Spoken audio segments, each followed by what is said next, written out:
Assalamualaikum warahmatullahi wabarakatuh. Perkenalkan, nama saya Jihana Putri. Saya akan membahas materi tentang pembelajaran di mata kuliah Perekonomian Indonesia, pertemuan 7 dengan judul Pelaku-Pelaku Ekonomi. Di dalam sistem perekonomian Indonesia, dikenal ada 3 pilar utama yang menyangga perekonomian Indonesia.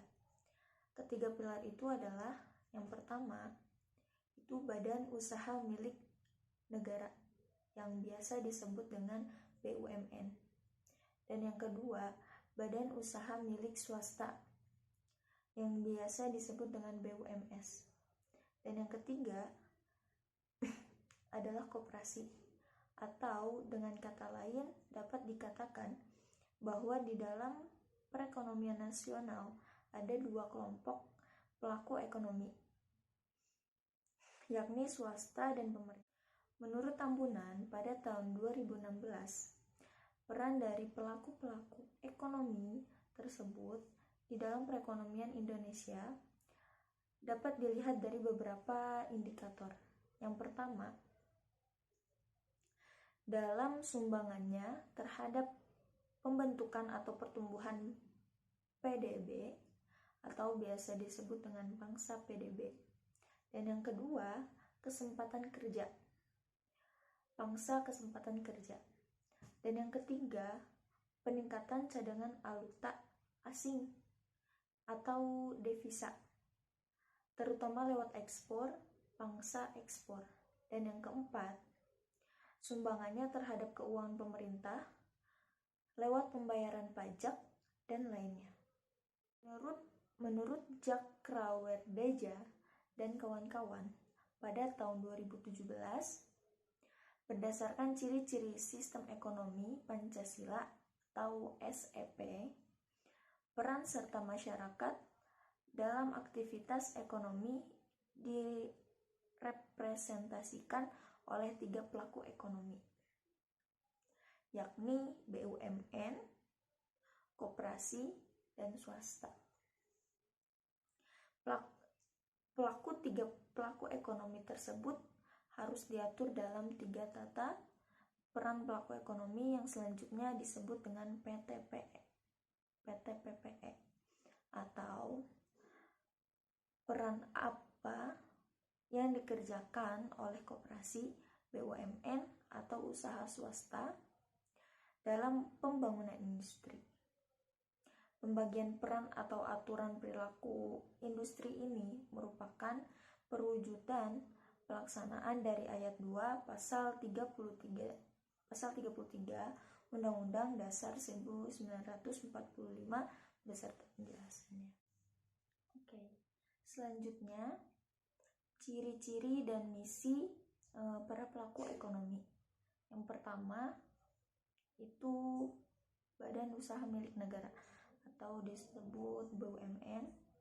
Badan usaha milik negara adalah badan usaha yang seluruh atau sebagian besar modalnya dimiliki oleh negara melalui penyertaan langsung yang berasal dari kekayaan negara yang dipisahkan. Sebagai perusahaan negara, BUMN mempunyai ciri-ciri sebagai berikut. Yang pertama, kepemilikan oleh negara. Yang kedua, agen pembangunan. Yang ketiga, stabilisator perekonomian negara. Dan yang keempat, pendorong terwujudnya pasar yang berkeadilan. Selanjutnya yang kedua, koperasi.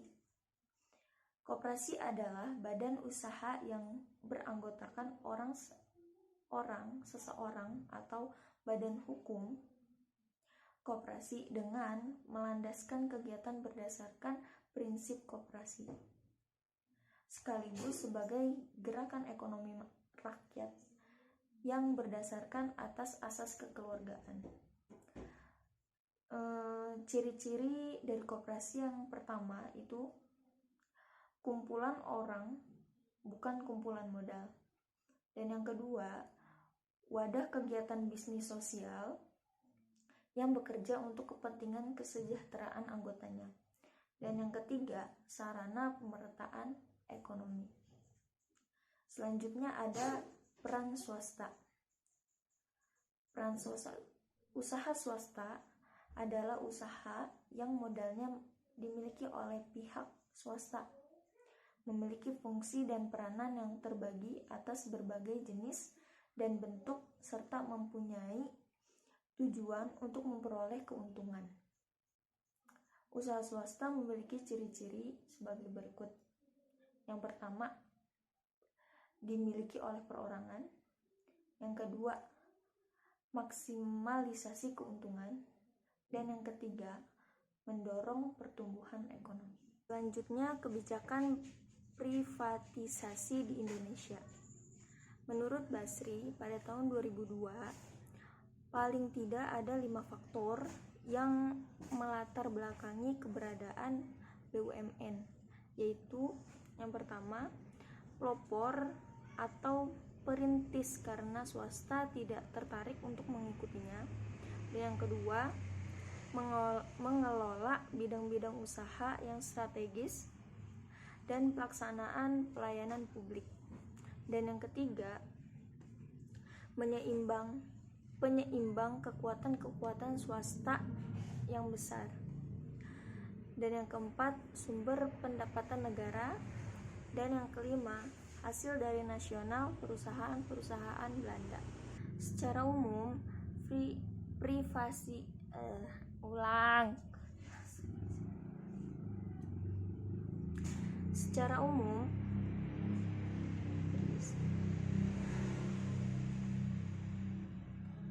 Secara umum, privatisasi BUMN dapat diartikan sebagai upaya yang dilakukan oleh pemerintah untuk melepas atau menjual sebagian atau seluruh saham ataupun aset-aset yang dimiliki oleh BUMN kepada pihak swasta dengan tujuan untuk meningkatkan kinerja dan nilai perusahaan yang memberi manfaat yang signifikan bagi negara dan masyarakat, khususnya dalam memiliki sahamnya. Menurut para ekonom, salah satunya adalah Dr. Faisal Basri, harus ada berbagai alternatif untuk penanganan permasalahan BUMN tersebut. Menurut beliau, harus ada sesuatu pedoman untuk menata kembali BUMN.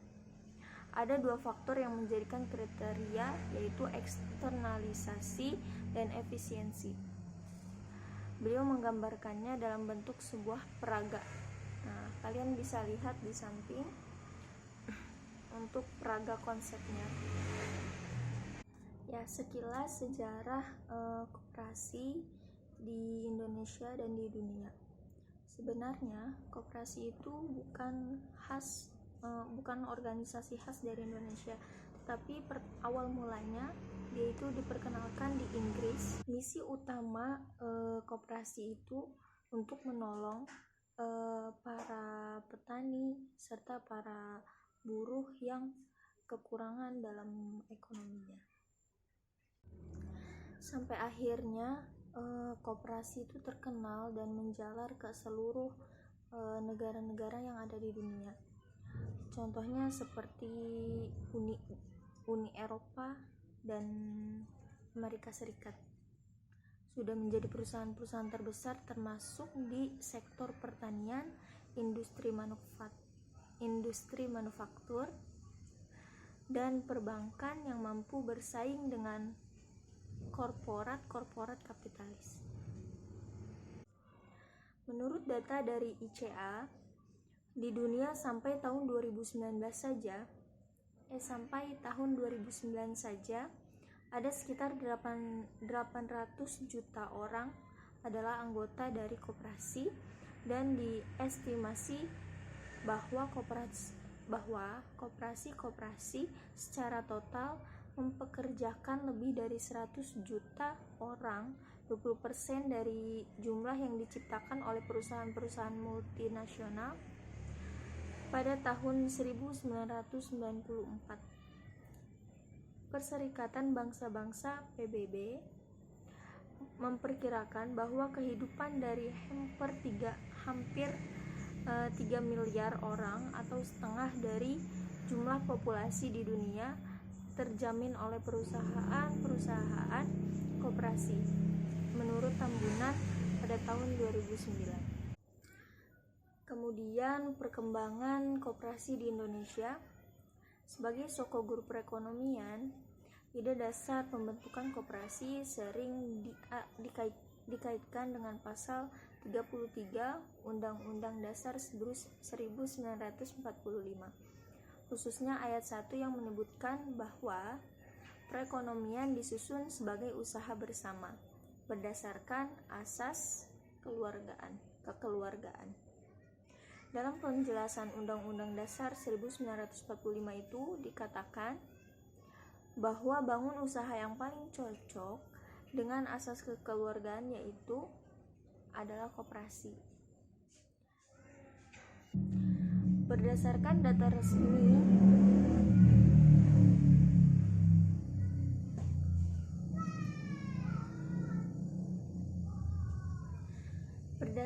data resmi dari Departemen Koperasi dan UKM, sampai dengan bulan November 2001, jumlah koperasi di seluruh Indonesia tercatat sebanyak 103.000 unit lebih.